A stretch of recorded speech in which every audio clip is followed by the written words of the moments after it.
So now, Dr. Sampson, you're talking about this potentially life-threatening reaction called anaphylaxis.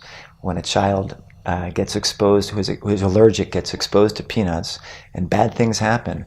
That's pretty scary. So if I were at home watching this, I'd wonder, okay, well, how do I know if this is happening? Like, what's the threshold where I need to actually pick up my baby and go get some medical attention, as opposed to just saying, oh, it's okay?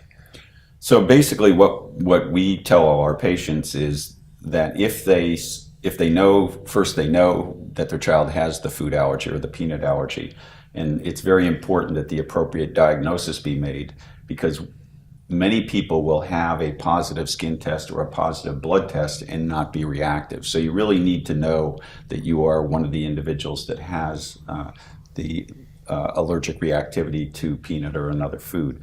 Once you know that, what we typically do, we'll actually provide them with an emergency plan which spells out the kind of symptoms that you would see, such as I mentioned, the itchy mouth, itchy throat, when you break out in hives, if more symptoms come on, and give you a prescription for medication to treat it. So oftentimes we will give them a prescription for an epinephrine autoinjector.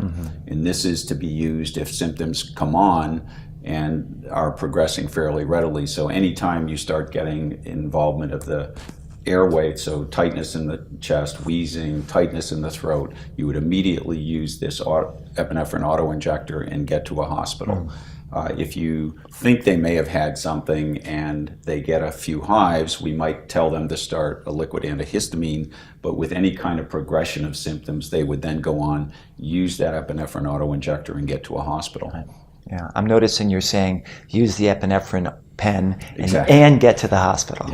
Yes. Because how long does it last to protect them from it may actually stop the reaction, and we actually looked at that. How often do you need the second shot of epinephrine? And it's actually not very often.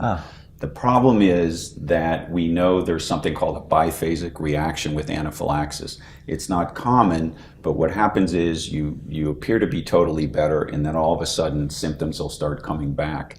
And when that happens, you oftentimes are going to need more than just epinephrine. So you really need to be in a medical center where they can provide you with more care.